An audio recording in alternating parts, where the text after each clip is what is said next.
G'day guys, back again. Thought I might do a stock lock Sunday submission and read and file a key for this lock. Don't have a key for it. It's come in an eBay package about 9 months ago.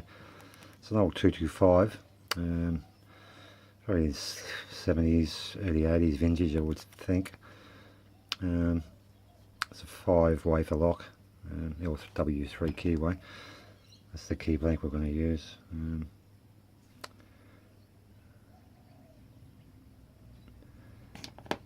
Yeah, this one has something on the back here actually. I don't know what it means. It means something to someone, but I don't know, JBBW. It's actually stamped twice. Like I said, it's obviously relevant to somebody at some stage in history, but probably has a bit of provenance to it actually. Probably a company type of stamping for some place in the factory maybe, I don't know. Anyway, I'll get it open and we'll go through the datum points to read from. This one, the 225s, they're pretty much, you got 2 points to read from, which is a double bonus. And I'm pretty sure these are pretty similar to the American. I think the American have a very similar lock. I think Funky's got one. It's a 225 type lock, same sort of design with the Ilco, the faceplate I think. That'd be pretty much the same too from reading and cutting as well. I think it's they're all 5 wafer, so if you do own one of those and you haven't got a key, just give it a go. It's like anything, it's quite doable. Anyone can just learn to do this. It's nothing out of the ordinary. It's just having the want and the desire to practice and get to the point where you're reasonably proficient at it. I mean, don't get me wrong, I can't guarantee a clean key every time, but more times than not, you're pretty lucky to get it. So anyway, we'll get this one open, hopefully. Problem with these main picks I have is these bloody HPC offsets. They're pretty, yeah, when they go in the keyway, they pretty much take up all the room.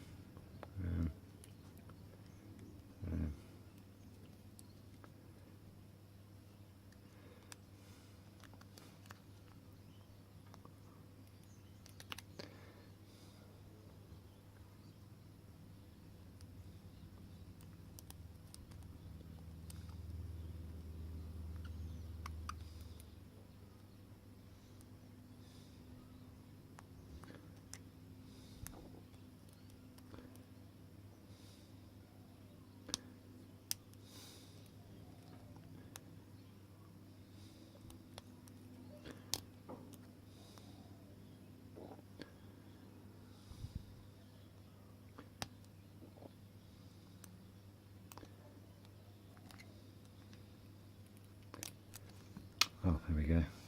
Sheesh. Bit of fight in the old girl. Yeah, it's open. I'll lock it up again. And I'll put it in the vise and we'll go through the same procedure again. Try to, well, hopefully, give you a view of what I'm seeing, or thereabouts. I'm never going to get it perfect with the lens. The ideal in the real world is to get it, when you read it, is to read via your eye level, so it's dead straight. At that point, so there we go. But, I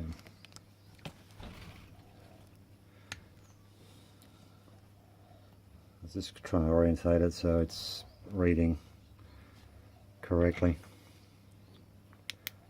Yeah, I'm not sure. Maybe there. We'll go with that. Yeah, straight away, it's 4 cuts in these old 225s, so that's my reader. Yeah, there's 2 points to read from. Is that center warding? Or, as I discussed the first one I did, that imaginary line that goes over here, where the outside and the inside of the concave, that line you can see. If you follow that imaginary line around, if the wafer, let's just give you an example. If the wafer's up here where it's in line with that imaginary circle, and you have a 2 cut. If it's just above the center warding, that's a 4 cut. So that's the theory anyway. So I'm going to go 4 off on a 1. I reckon it's a 4. Again, I've got to try to give you light so you can see.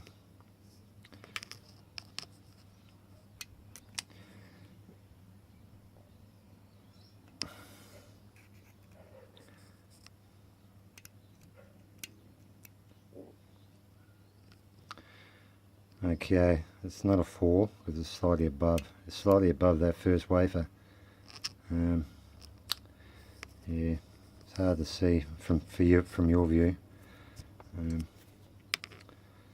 But yeah, it's just below a shorter cut than that first one. That's a 4. So I'm going to go number 3 for that again on the second cut. Yeah, I'll just try to give you blokes the best view to understand.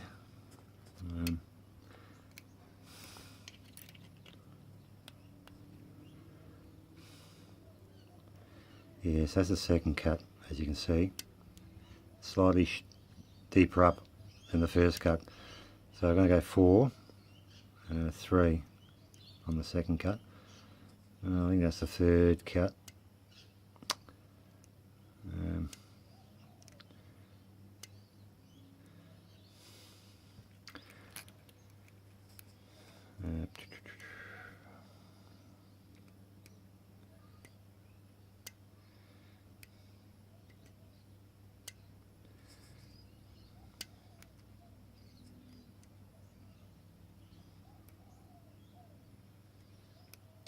Yeah, pretty confident the third one's number 3 too. Is this the angle of the camera?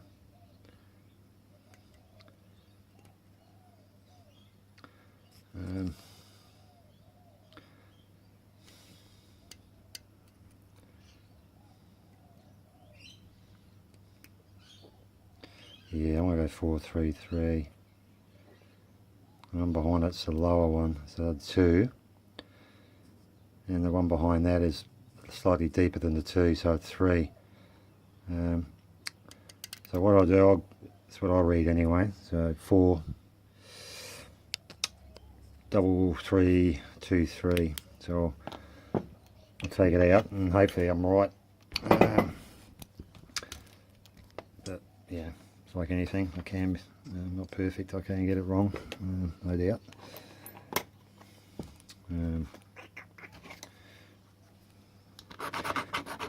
Same again with this cutting it here. This is pretty rudimentary.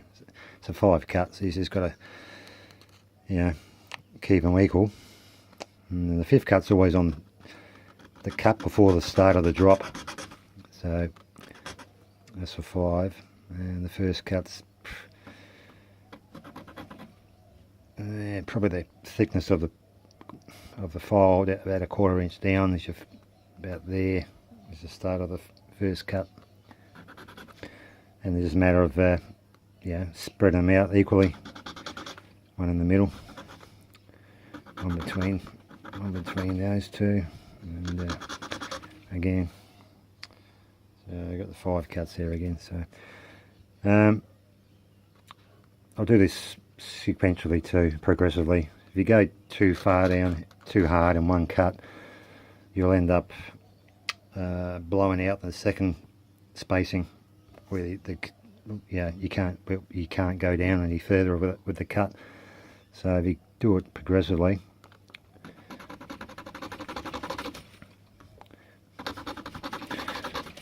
we know number 4 is a number 2 cut, so we won't touch that at the moment. Leave that.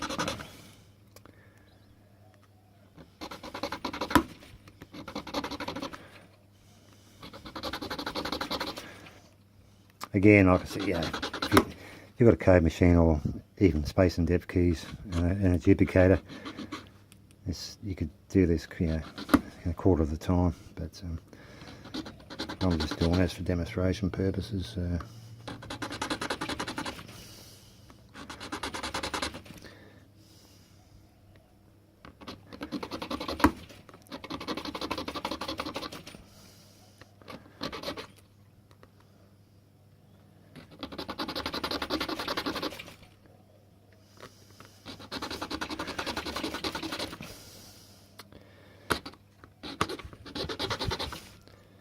So I get all these number 1, 2, 3 and 5 down to 3 depth. Number 2 and number 4. Number 4 the cut in number 4 chamber is a 2, so I won't go much more than that.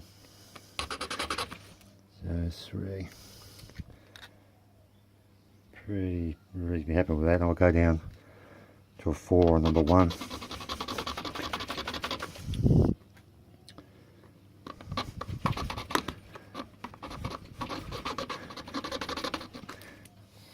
We'll give that a shot.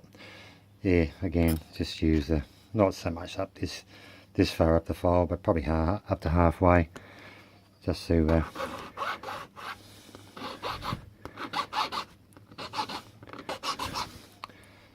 clean the cuts up, give them some bit of spacing.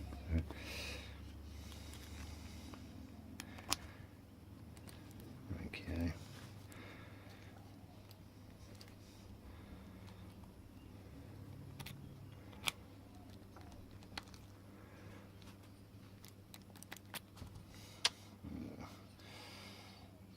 So we get a marking on that one.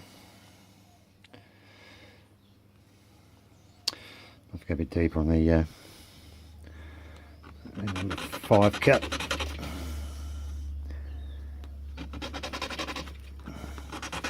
Number 3.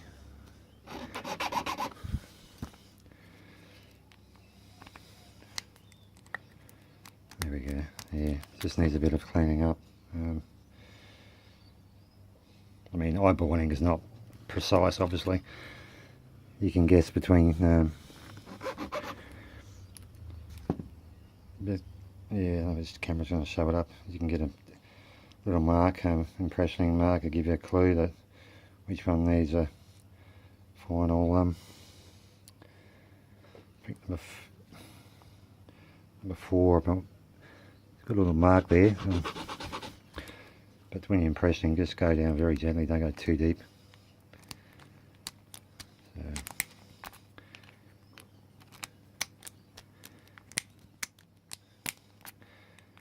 yeah. Just going to give it a quick rub over each one. Yeah, that's better. Yeah. That's much better. Nice and smooth now. Yeah. Got to take into account the age of this lock as well. Yeah, so I'm happy with that. So that's the key for it. Like I said, I mean, don't get me wrong, it's not a perfect looking key, by the way. Probably went a bit too deep. Made the gaps, the things a bit too wide, but I'll try to make it a little bit prettier.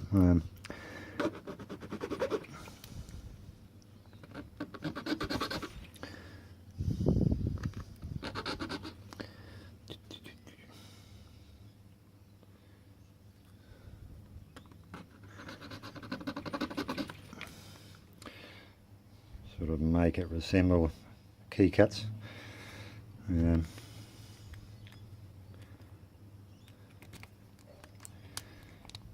Yeah, so it's all good.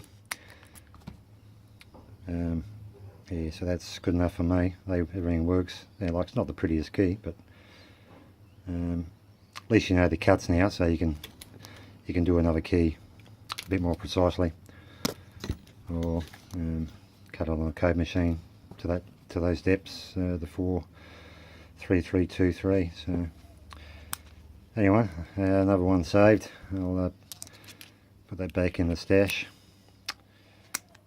I don't know why, you know, I'm not really a collector. I'm just collecting dust. I have to give them away at some stage, I think.